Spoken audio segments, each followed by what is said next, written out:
Buenas tardes, buenos días mis hermanos, el Señor me les bendiga. Estamos nuevamente en el canal Preparando el Pueblo para Jesucristo. Y hoy seguiremos con lo que es la serie del neopentecostalismo, pero esta vez vamos a estar hablando desde un contexto político. Y la cita bíblica al cual vamos a hacer referencia es Mateo 25 al 28. Perdón, Mateo 20 del 25 al 28. Entonces Jesús, llamándoles, les dijo: sabéis que los gobernantes de las naciones se enseñorean de ellas, y los que son grandes ejercen sobre ellas potestad. Mas entre vosotros no será así, sino que el que quiera hacerse grande entre vosotros será vuestro servidor, y el que quiera ser el primero entre vosotros será vuestro siervo. Como el Hijo del Hombre no vino para ser servido, sino para servir y para dar su vida en rescate de muchos. Amada Iglesia, que la gracia y la paz del Señor Jesucristo esté con ustedes y en sus corazones. En nuestro tema pasado estuvimos analizando el neopentecostalismo desde el contexto social. Vimos cómo este movimiento se aprovecha de la vulnerabilidad y la necesidad material de las personas, utilizando a las masas mediante un evangelio transaccional. Pero hoy, hermanos, es necesario que abundemos un poco sobre una dimensión que es más peligrosa. Y hoy vamos a analizar el neopentecostalismo desde lo político. Históricamente, los medios protestantes evangélicos entendían y enseñaban que la política era algo secular, eran cosas del mundo, y que debíamos mantenernos alejados de esa ambición de poder terrenal. Sin embargo, el neopentecostalismo ha cambiado la regla del juego de una manera radical y alarmante. Han pasado de llenar estadios para predicar a utilizar estadios como trampolines para alcanzar los tronos del Estado. Hoy quiero exhortarle, a la luz de la palabra, a que abramos los ojos ante esta sed de poder que está corrompiendo el verdadero mensaje de la cruz. Punto número 1. La ambición del poder y la geopolítica del mundo. Para entender la gravedad de esta desviación política debemos ir al pasaje que acabamos de leer. El contexto inmediato en Mateo 20 nos revela una crisis dentro del propio círculo íntimo de Jesús. La madre de Jacobo y Juan se acaba de acercar al Señor para pedirle los ministerios del Estado, es decir, sentarse a la derecha y a la izquierda cuando él tomara el poder político en Jerusalén. Y los otros 10 discípulos se indignaron profundamente, no porque tuvieran un corazón humilde, sino porque todos ellos querían ese mismo poder y sentían que se les había adelantado en la fila. Ante esta ambición carnal, Jesús convoca a una cumbre de emergencia para redefinir para siempre lo que significa el poder y la política según su cosmovisión de reino. Él les dice: sabéis que los gobernantes de las naciones se enseñorean de ellas, y los que son grandes ejercen sobre ellas potestad. Jesús utiliza dos verbos griegos muy fuertes y reveladores. El primero es que su significado es netamente a la palabra subyugar en el original, dominar desde arriba hacia abajo, aplastar con autoridad. Y el segundo es que significa ejercer un poder tiránico y asfixiante en el original griego. Ese era el modelo greco-romano, una pirámide estricta donde había una opresión desde el César, luego los gobernantes como Pilato, luego los reyes vasallos como Herodes, y en el fondo aplastado la masa de campesinos y esclavos. La famosa Pax Romana no se mantenía con amor o diplomacia, sino con impuestos aplastantes, las legiones armadas y cruces en los caminos. Porque ese es el gran problema de las personas, que piensan que el modelo de gobierno de la era cristiana era igual al de esta época. Y entonces por eso la cosmovisión de Cristo es esa con respecto a los gobiernos. Y el colmo de la ironía y la hipocresía política es que estos mismos dictadores que oprimían al pueblo exigían que se le llamaran bienhechores o padres de la patria. Así operaba el mundo. Punto número 2. El manifiesto subversivo. Mas entre vosotros no será así. Cristo eleva la vara de una forma espectacular. Y es aquí donde él lanza la declaración política más radical y subversiva en cuanto a la estructura de su iglesia. Mas entre vosotros no será así. Jesús no vino a decir que en su iglesia el poder iba a ser un poco más justo. Él no reformó el sistema piramidal humano, lo invirtió por completo. El reino de Dios es un sistema para el mundo de la política humana muy distinto. Por lo tanto, hermanos, escuchen esta advertencia. Usar en la iglesia el modelo corporativo romano o el modelo moderno del jefe supremo intocable y del superapóstol es una desobediencia directa a la flagrante mandato de Cristo. Para destruir esta ambición, Jesús establece una escalada de humillación que escandalizó a la cultura de ese tiempo. Les dice que el que quiera hacerse grande tiene que convertirse en diáconos. Es decir, el sirviente o el mesero que traía la comida a las mesas. Y va más profundo al pozo de la humillación. El que quiera ser primero tiene que ser el doulos, el esclavo. Un esclavo comprado por precio, que era el fondo absoluto de la pirámide social, sin derechos civiles, sin propiedad, sin voluntad propia. En la cultura griega, llamar a un hombre libre, esclavo entre comillas, era un insulto mortal. Pero Jesús toma lo más despreciable de la sociedad y lo convierte en el título de máxima nobleza en su reino.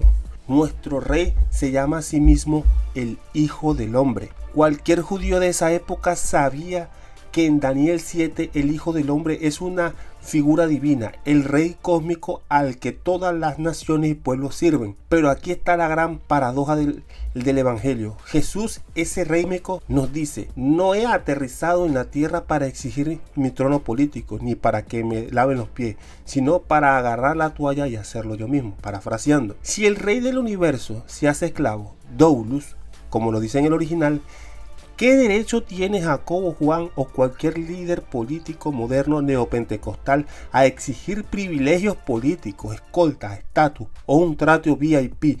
Ninguno. Jesús no vino a hacer una reforma política en Roma o en Jerusalén, a dividirlos entre derecha e izquierda. Él vino a hacer una transacción de sangre, vino a dar su vida en rescate, todo. Esta palabra, litrón, era el precio legal que se pagaba para comprar la libertad de un esclavo o liberar a un prisionero de guerra. La humanidad estaba secuestrada por el pecado y no necesitábamos un mejor emperador político, necesitaba que se pagara nuestro rescate. Cristo es el precio de nuestro rescate. Punto número 3. La herejía del dominio o el dominionismo y la iglesia como maquinaria electoral. Sabiendo todo esto, ¿cómo es posible que el neopentecostalismo haya desviado tanto su mirada? Es una tragedia espiritual enorme. Han abandonado el liderazgo de la toalla.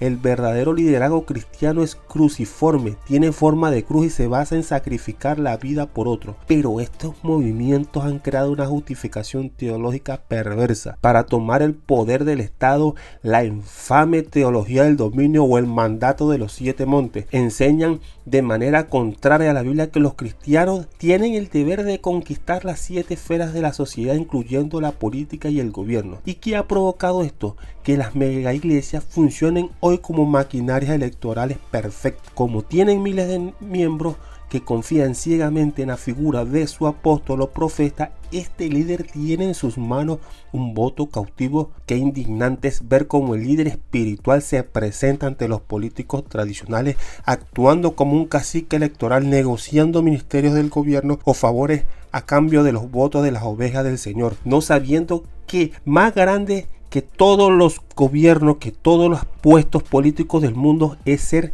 servidor de Cristo, es tener uno de los 5 ministerios. Conviertan las elecciones en un circo de guerra espiritual en las urnas. En vez de debatir cómo solucionar la inflación, la infraestructura, manipulan a los creyentes creyendo que sembrando pánico moral para cohesionar a su base, presentándose a sí mismos como los elegidos de Dios con una imagen de total pulcritud, prometido que su propuesta moral sanará todos los problemas del país, y entonces resulta que a la final ellos terminan haciendo todo lo contrario.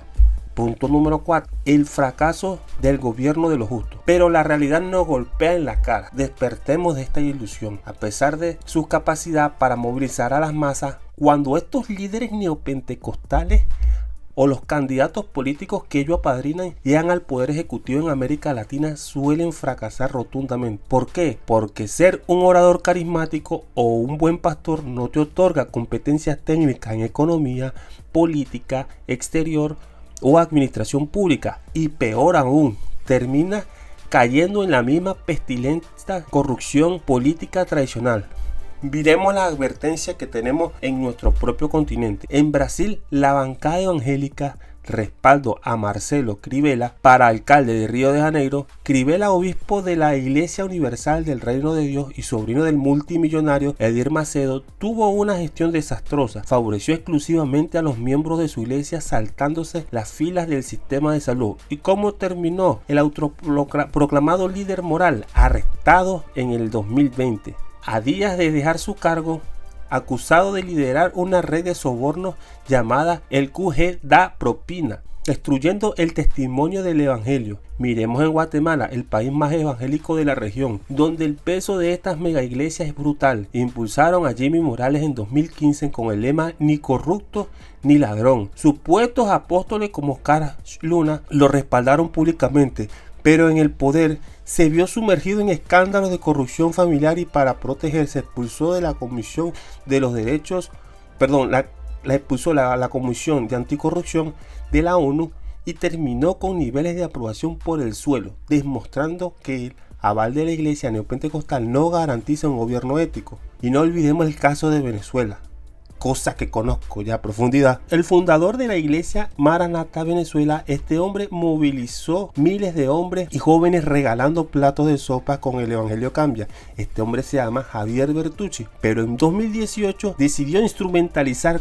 todo ese capital religioso para lanzarse como candidato presidencial en medio de la peor crisis económica. Prometió que Dios iba a sanar a Venezuela si él ganaba, cosa que no sucedió y a la final terminó siendo peor. Lo único que logró fue legitimar unas elecciones que la comunidad internacional boicoteó por considerarlas fraudulentas. Perdió abrumadoramente, se integró a la política tradicional que decía combatir y lo más doloroso, fracturó profundamente a la iglesia venezolana. Muchos creyentes que se sintieron utilizados viendo como su labor espiritual fue canjeada por un puesto político, y peor aún, crearon partidos políticos y se incluyeron en la Asamblea Nacional, como si es que en Venezuela no hubiera una estructura política devastada, como si es que ellos fueran a hacer un cambio a partir de ellos representar a la iglesia de Venezuela en esos cargos políticos. En conclusión, un llamado al arrepentimiento y a la verdad. La iglesia tenemos que entender esto. El gran fracaso político de estos movimientos radica que intentan gobernar una nación diversa e imperfecta como si estuvieran administrando una mega iglesia. En sus iglesias, la palabra del pastor dictador no se cuestiona y el que piensa consenso, pluralismo y debate los sacan. Los problemas profundos como la pobreza o el crimen organizado no se van a arreglar gritando decreto de fe desde un despacho presidencial, sino con políticas respaldadas por la ciencia, la economía y el derecho. Y si hay personas que tienen esa vocación de ser políticos, de estar en la ciencia, de estudiar economía y tienen fundamentos cristianos, bien, que lo hagan, pero hay que apartar la iglesia de esta locura, porque la iglesia no fue llamada a sentarse en el trono del César. La iglesia fue llamada a cargar una cruz, fue llamada a ser voz profética que denuncia el pecado, no el cómplice que se sienta a negociar con los reyes de la tierra por un puñado de votos o beneficios o de un poquito de poder. Y el problema es que hoy en día la iglesia es incapaz de pararse al frente de los Herodes y decirle que te es ilícito acostarte con la mujer de tu hermano. Hoy en día la iglesia tiene miedo a ser decapitada. ¿Por qué? Porque saben que si se alzan contra el gobierno pierden beneficios y entonces así están coartados. Amados hermanos, exhorto a sus espíritus en esta hora que no entreguen su fe a maquinarias políticas disfrazadas de avivamiento. No cambien la esperanza de los cielos por las promesas vacías de un candidato vestido de predicador. Nuestra ciudadanía no pertenece a este sistema caído. Aférrense a la sana doctrina, vuelvan a la centralidad de las escrituras, santifiquen su vida y levanten sus cabezas, porque esta gente se viste de oveja, pero son los perfectos lobos rapaces y son capaces de vender hasta su propia alma por tener poder y relevancia delante de la gente que les vota. Así que estemos atentos, alerta, velando y orando, porque Jesucristo viene pronto.